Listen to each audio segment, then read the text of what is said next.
Good morning my dear students. आज के इस लेक्चर में हम बात करेंगे conversion of galvanometer into ammeter.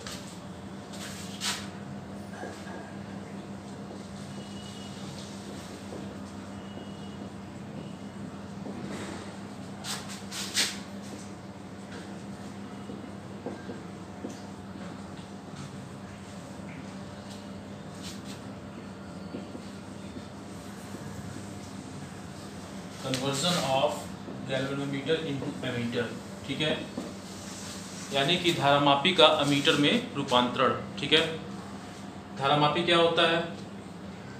धारामापी एक ऐसा यंत्र होता है जिसकी सहायता से हम किसी परिपथ में धारा का मान ज्ञात करते हैं। ठीक है, धारामापी एक ऐसा यंत्र होता है जिसकी सहायता से हम किसी परिपथ में वैद्युत धारा का मान ज्ञात करते हैं या प्राप्त करते हैं। ठीक है, या दूसरे शब्दों में ऐसे कह सकते हैं कि धारामापी एक ऐसा उपकरण होता है जिसकी सहायता से हम किसी वैद्युत परिपथ में धारा का मापन करते हैं। ठीक है, बात समझ में आई। और ये एमीटर क्या होता है? एमीटर भी धारा का ही मापन करता है, यानी कि एमीटर का प्रयोग भी धारा को मापने में किया जाता है। ठीक, अब यहाँ पे ये सोचने वाली बात है कि जब गैल्वेनोमीटर से हम धारा का मापन कर सकते हैं तो एमीटर से भी धारा का मापन कर सकते हैं, तो हमको गैल्वेनोमीटर को एमीटर में बदलने की आवश्यकता क्यों पड़ी? ठीक है, अब यहाँ पे सोचने वाली बात है कि जब गैल्वेनोमीटर से हम धारा का मापन कर सकते हैं तो हमको इस गैल्वेनोमीटर को एमीटर में बदलने की आवश्यकता क्यों पड़ी? यहाँ पे सोचने वाली बात है, आपके दिमाग में क्वेश्चन बन रहा होगा। तो मैं बता दूं आपको कि गैल्वेनोमीटर से हम बहुत ही लो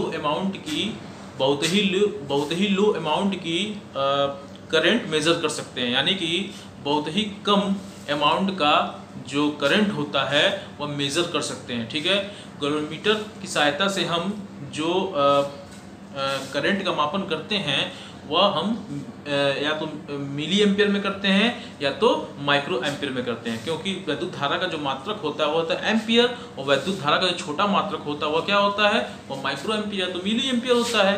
तो गैल्वेनोमीटर की सहायता से हम क्या करते हैं? हम बहुत ही कम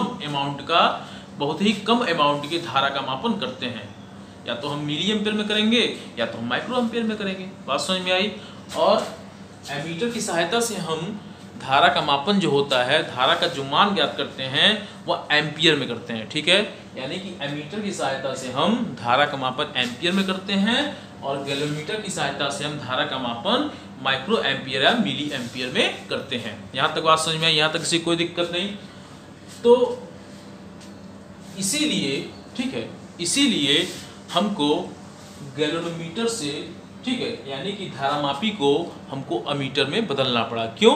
क्योंकि गैल्वेनोमीटर की सहायता से हम बहुत ही लो अमाउंट के करंट का मेजर कर सकते हैं, लेकिन एमीटर की सहायता से हम क्या कर सकते हैं? हम एमीटर की सहायता से हाई अमाउंट का करंट मेजर कर सकते हैं। ठीक है, इसके कॉन्सेप्ट को समझते हैं। देखिए क्या होता है। मान लीजिए कि यह कोई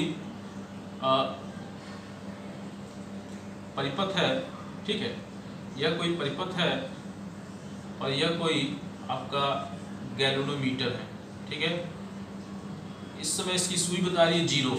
ठीक, इसमें इसकी सुई कितनी बता रही है? सुई बता रही है इस टाइम इसकी सुई जो है वह 0 पे है। ठीक है, इस परिपथ में मान लेते हैं I = 5 मिली एम्पियर की धारा बह रही है। ठीक है, इसमें 5 मिली एम्पियर की धारा बह रही है। ठीक, और मान लेते हैं कि इस जो गैल्वेनोमीटर है इसकी कैपेसिटी हम मान लेते हैं कि इसकी कैपेसिटी जो है 10 मिली एम्पियर तक की धारा को, मान लेते हैं कि इसकी जो कैपेसिटी है, इसकी जो क्षमता है वह 10 मिली एम्पियर तक की धारा को मापने तक ही है, यानी कि ये 10 मिली एम्पियर तक की धारा को ही माप सकता है। ठीक, तो मान लेते हैं कि जब इसमें 5 मिली एम्पियर की धारा प्रवाहित होगी तो ये क्या होगा? इसकी जो सुई है क्या होगी? वह विक्षेपित होगी, वह डिफ्लेक्ट होगी। तो मान लेते हैं कि 1 2 3 4 5, ठीक है, इसकी सुई बता दी कि इस परिपथ में कितने माइक्रो एम्पियर की धारा प्रवाहित हो रही है? इस गैल्वेनोमीटर ने यह बताया कि इस परिपथ में 5 माइक्रो एम्पियर की धारा प्रवाहित हो रही है। ठीक, अब हम मान लेते हैं इसका मान बढ़ा के हम 10 माइक्रो एम्पियर कर दें, माफ करिएगा 10 मिली एम्पियर कर दें, तो इस स्थिति में इसकी सुई मान लेते हैं यहाँ पे आ जाएगी। ठीक है, ठीक है, तो गैल्वेनोमीटर ने यह बताया इस परिपथ में 10 मिली एम्पियर की धारा प्रवाहित हो रही है। ठीक, अब इसका हम मान बढ़ा के मान लीजिए हम कर दें 15 एम्पियर, तो 15 मिली एम्पियर। तो इस स्थिति में हम ये देखें, क्या हमने देखा, हमने यह देखा कि यह जो गैल्वेनोमीटर है इसकी क्षमता सिर्फ 10 मिली एम्पियर तक की धारा को मापने में, यानी कि यह जो गैल्वेनोमीटर है 10 एम्पियर तक की धारा माप सकता है। ठीक है, ये जो गैल्वेनोमीटर है वो कितने एम्पियर तक की धारा माप सकता है, ये जो गैल्वेनोमीटर है वह 10 मिली एम्पियर तक की धारा को माप सकता है। क्लियर यहाँ तक। अब मान लीजिए इसका हम प्रतिरोध फिर बढ़ा दें, 20 मिली एम्पियर कर दें, तो इसकी सुई जो है वह 10 मिली एम्पियर तक ही रहेगी। ठीक है, इस सुई तो बढ़ेगी नहीं, बात समझ में आई, इसकी सुई तो बढ़ेगी नहीं, क्योंकि इसकी जो क्षमता है, ठीक है, इसकी जो क्षमता है वह कितनी है, वह 10 मिली एम्पियर तक ही क्षमता है, यानी कि वह 10 मिली एम्पियर से ज्यादा धारा नहीं माप सकती। क्लियर। एमीटर क्या होता है, एमीटर को हम जान लें। ठीक है, तो एमीटर जो होता है, ठीक है, एमीटर मैंने बताया आपको, एमीटर क्या होता है, एमीटर भी एक ऐसा उपकरण होता है, एक ऐसा डिवाइस होता है जिसकी सहायता से हम धारा का मापन करते हैं। ठीक है, लेकिन इससे हम क्या करते हैं, हम धारा का मान, ठीक है, एम्पियर में नापते हैं। बात समझ में आई। अब थोड़ा सा इसके कॉन्सेप्ट को समझते हैं। मान लीजिए ये गैल्वेनोमीटर है, ठीक है, मान लेते हैं कि इसमें आई धारा प्रवाहित हो रही है। ठीक है, मान लेते हैं कि इसमें आई धारा प्रवाहित हो रही है। ठीक, और मान लेते हैं आई का मान हम मान लेते हैं 1 एम्पियर है। ठीक है, और 1 एम्पियर बराबर होता है 1000 मिली एम्पियर। ठीक है, 1 एम्पियर बराबर कितना होता है, 1 एम्पियर बराबर होता है 1000 मिली एम्पियर। क्लियर। थोड़ा बड़ा लिख देता हूं, आई धारा है और उसमें आई धारा का मान है 1 एम्पियर। ठीक है, और 1 एम्पियर बराबर होता है 1000 मिली एम्पियर। ठीक है, अब ये जो गैल्वेनोमीटर है यह 10 मिली एम्पियर तक के ही धारा को माप सकता है। ठीक है, यह जो गैल्वेनोमीटर है यह 10 मिली एम्पियर तक के धारा को ही माप सकता है, उससे ऊपर इसकी क्षमता ही नहीं है, इसकी औकात ही नहीं है कि वह 15 को माप सके, 20 मिली एम्पियर को माप सके, 1000 मिली एम्पियर को माप सके, क्षमता तो है नहीं।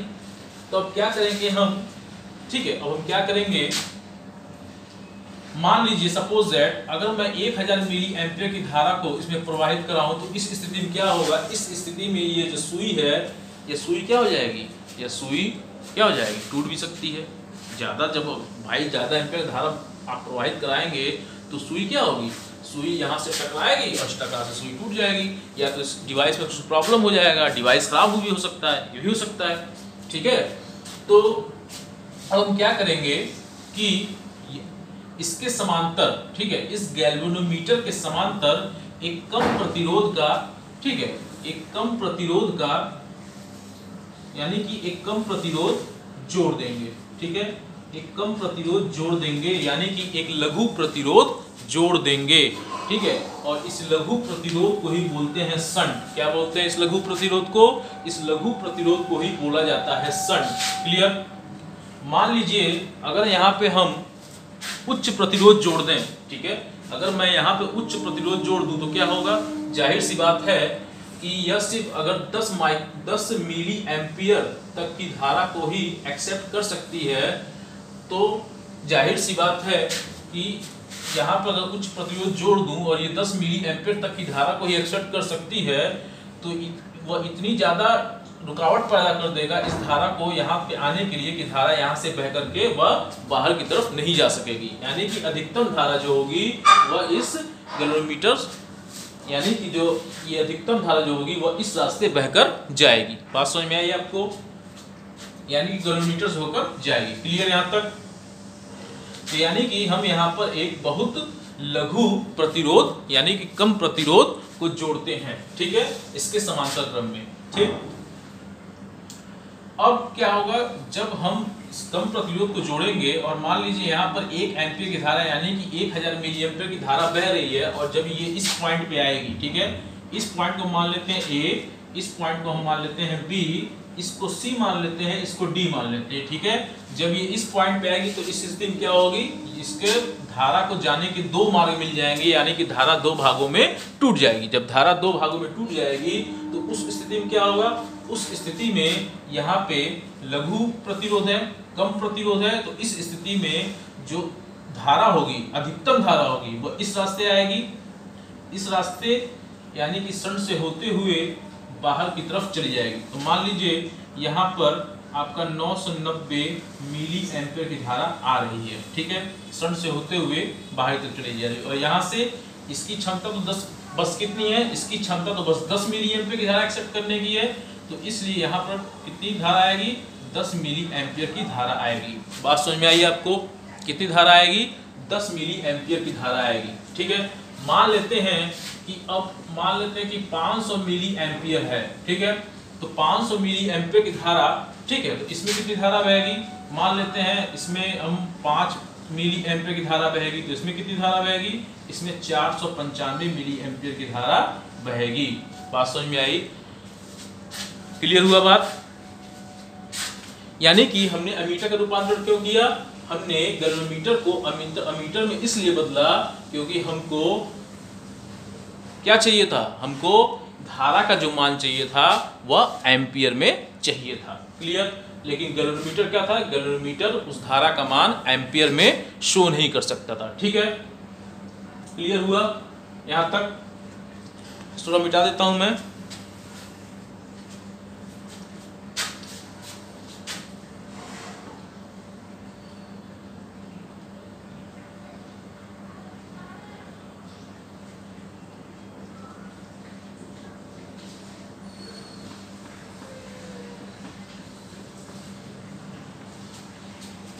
मान लेते हैं यहां से धारा बह रही है I, ठीक है, यहां से जो धारा बह रही है I जब इस पॉइंट पे पहुंचेगी तो एक तो इधर से होकर जाएगी और एक इस शंट से होते हुए जाएगी, तो एक इस धारामापी से होकर जाएगी, तो यहाँ पर जो धारा आएगी जाएगी इस धारामापी से होकर वह कितनी जाएगी, IG, और इस शंट से जो होकर धारा जाएगी वह कितनी जाएगी, वह जाएगी IS is equal to I minus IG, ठीक है। यहाँ पर हमने लगा दिया किरचॉफ का पहला नियम, जंक्शन रूल, ठीक है। अब धारा कितनी है, धारा जो है वह है I, ठीक है, धारा कितनी है, धारा जो है इस परिपथ में धारा बह रही है I, ठीक है, और धारामापी से होकर जाने वाली धारा कितनी है, वह है IG, ठीक है, और इस शंट से होकर जाने वाली धारा कितनी है, वह है आपकी I माइनस IG, ठीक है, I माइनस IG। क्लियर हुआ यहाँ तक किसी कोई दिक्कत नहीं। और हम देखेंगे कि ये दोनों जो हैं, ठीक है, ये शंट मान लेते हैं कि इसका प्रतिरोध क्या है, इसका प्रतिरोध हम मान लेते हैं G है, ठीक है। यानी जाहिर सी बात है कि गैल्वेनोमीटर का कुछ ना कुछ तो अपना प्रतिरोध होगा ही और इसका भी कुछ ना कुछ अपना प्रतिरोध होगा। इसका प्रतिरोध हमने G मान लिया और इसका प्रतिरोध हमने S मान लिया, ठीक है।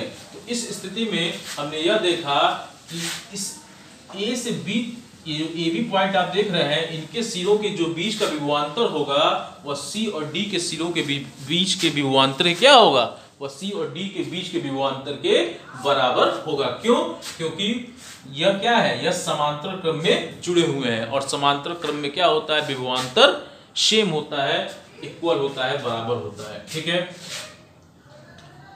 तो इसे ही क्या बोलते हैं, इसे ही बोलते हैं, जो मैं डॉट कर रहा हूं, डॉटेड लाइन, इसे ही बोलते हैं आपका एमीटर, ठीक है। इसे क्या बोलते हैं, इसे ही बोलते हैं आपका एमीटर। और तो क्या होगा, जितना भी विभवांतर, क्योंकि ये समांतर क्रम में है, तो इस स्थिति में जितना भी विभवांतर यहाँ होगा इतना ही विभवांतर यहाँ होगा, यानी कि विभवांतर क्या होगा, विभवांतर A और B के सिरों के बीच का विभवांतर और C और D के बीच के सिरों का विभवांतर बराबर होगा। क्यों, क्योंकि यह दोनों जो हैं वह समांतर क्रम में है, ठीक है। इस स्थिति में क्या हो जाएगा, V A B is equal to V C D, कितना हो जाएगा, V A B is equal to V C D, ठीक है। और ये हो जाएगा आपका कितना, ये हो जाएगा आपका, मान लेते हैं हमने पढ़ा था ओम का नियम, क्या पढ़ा था, ओम का नियम क्या होता है, V is equal to I R, क्या होता है, V is equal to I R. तो ये हो जाएगा I कितना है इसमें, ए बी में जो धारा प्रवाहित हो रही है वो कितनी हो रही है, आई जी, ठीक है। और इसमें प्रतिरोध क्या है, G है आपका, इसमें कितनी धारा है, I माइनस आई जी, और ये हो जाएगा यस, ठीक है। तो ये शंट का जो प्रतिरोध होगा वह होगा आपका आई G upon I minus I G, ठीक है, I G upon I minus I G into G, ठीक है। और एमीटर का प्रतिरोध कितना होगा, ये पूरा बन गया एमीटर, तो एमीटर का प्रतिरोध मान लेते हैं कि जी है और इसका प्रतिरोध यस है। तो इस स्थिति में जो एमीटर का प्रतिरोध होगा, क्योंकि ये दोनों समांतर क्रम में जुड़े हुए हैं और समांतर क्रम में क्या होता है, विभवांतर बराबर होता है, तो समांतर क्रम में जुड़े हुए हैं और विभवांतर बराबर है। तो इस स्थिति में समांतर क्रम का प्रतिरोध हमने पढ़ा था, क्या होता है, समांतर क्रम में जो प्रतिरोध होता है वह होता है 1 upon R is equal to 1 upon R1 plus 1 upon R2 plus 1 upon R3, आगे भी जोड़ते जाएंगे तो 1 अपॉन क्या हो जाएगा, R4 डॉट डॉट डॉट होता जाएगा। तो इस स्थिति में 1 upon R is equal to 1 upon G plus 1 upon S. तो ये हो जाएगा आपका R इज इक्वल टू कितना हो जाएगा, ये हो जाएगा GS upon G plus yes, ठीक है।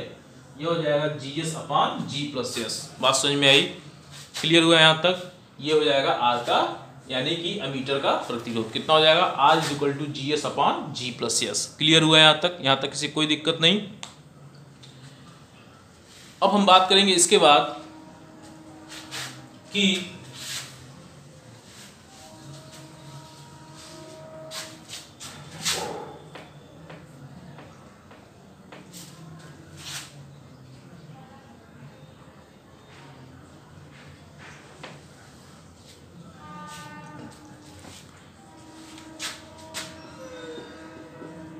आदर्श एमीटर के बारे में, ठीक है।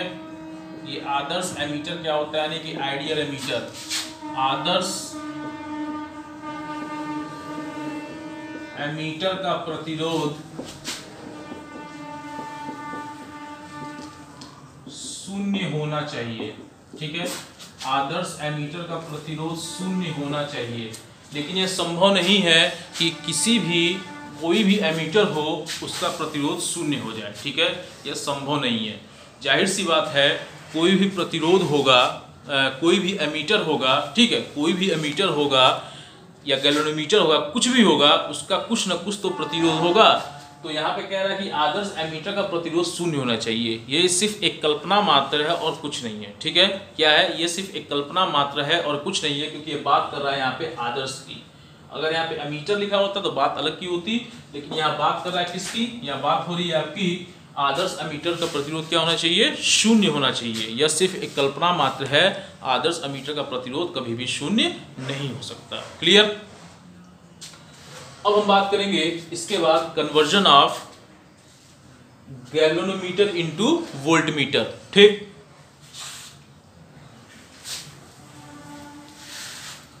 Conversion of galvanometer into voltmeter.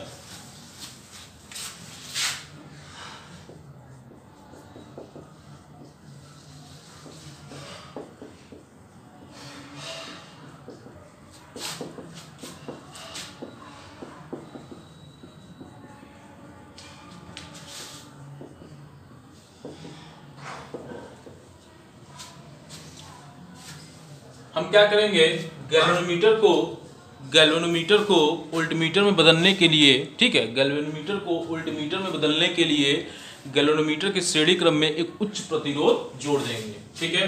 Galvanometer के श्रेणी क्रम में एक उच्च प्रतिरोध जोड़ देंगे, ठीक। ये तो बात समझ में आई। तो हम सबसे पहले क्या करते हैं, एक फिगर के माध्यम से इसको समझते हैं कैसे हम जोड़ते हैं।